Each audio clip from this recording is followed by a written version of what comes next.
ചോറിനൊപ്പം കഴിക്കാൻ പറ്റുന്ന നല്ലൊരു എരിശ്ശേരിയാണ് ഉണ്ടാക്കുന്നത്. എരിശ്ശേരി വയ്ക്കാനായിട്ട് ചെറിയ ഒരു മത്തങ്ങ എടുത്തിട്ടുണ്ട്. അകം നല്ല മഞ്ഞ നിറത്തിലുള്ള മത്തങ്ങയാണ് എരിശ്ശേരി ഉണ്ടാക്കാനായിട്ട് ഏറ്റവും നല്ലത്. മത്തങ്ങയുടെ തൊലിയെല്ലാം ചെത്തി ചെറിയ കഷ്ണങ്ങളായിട്ട് എടുത്തിട്ടുണ്ട്. ഇനി വേണ്ടത് വൻപയറാണ്. തലേ ദിവസം വെള്ളത്തിലിട്ട് കുതിർത്ത വൻപയറാണിത്.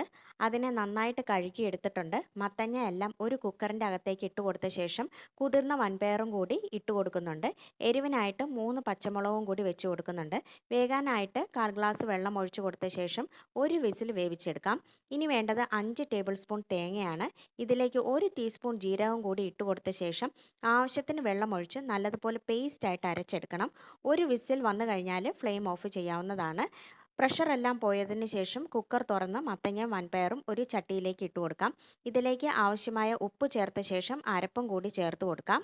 മിക്സിയുടെ ജാറിലേക്ക് കുറച്ച് വെള്ളം ഒഴിച്ച് ഒന്ന് ചുറ്റിച്ച ശേഷം അതും കൂടി ഇതിലേക്ക് ഒഴിച്ചു കൊടുക്കാം. നന്നായി തിളച്ച് വന്നു കഴിഞ്ഞാൽ ഫ്ലെയിം ഓഫ് ചെയ്യാവുന്നതാണ്.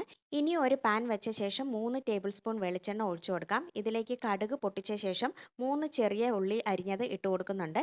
ഇതിലേക്ക് 4 വറ്റൽമുളകും 3 ടേബിൾ സ്പൂൺ തേങ്ങ ചിരകിയതും കൂടി ഇട്ട് കൊടുത്ത ശേഷം വറുത്തെടുക്കണം. കറിവേപ്പിലയും കൂടി ഇട്ട് പൊട്ടിച്ച ശേഷം കറിയിലേക്ക് ചേർത്ത് കൊടുക്കാവുന്നതാണ്. ഓണത്തിനും വിഷുവിനും മാത്രമല്ല എല്ലാ സദ്യയിലും ഒഴിച്ചുകൂട്ടാൻ പറ്റാത്ത ഒരു വിഭവമാണ് എരിശ്ശേരി. മത്തങ്ങായുടെ മധുരത്തിനൊപ്പം തേങ്ങയും ഉള്ളിയും വറ്റൽമുളകും കറിവേപ്പിലയും കൂടി വെളിച്ചെണ്ണയിൽ മൂപ്പിച്ചെടുക്കുന്നതിൻ്റെ രുചി അരപ്പിലും കൂടി യോജിക്കുമ്പോൾ ഒരു പ്രത്യേക സ്വാദാണ്. നല്ല ചൂട് ചോറിനോടൊപ്പം വിളമ്പാവുന്നതാണ്. വീഡിയോ ഇഷ്ടമായെങ്കിൽ ലൈക്കും ഷെയറും ചെയ്യുന്നതിനോടൊപ്പം ചാനൽ സബ്സ്ക്രൈബ് ചെയ്യാനും മറക്കരുത്. ബെൽ ബട്ടൺ കൂടി ഇനേബിൾ ചെയ്തോളൂ. മറ്റൊരു നല്ലൊരു വിഭവമായി മറ്റൊരു അവസരത്തിൽ വീണ്ടും കാണാം. താങ്ക്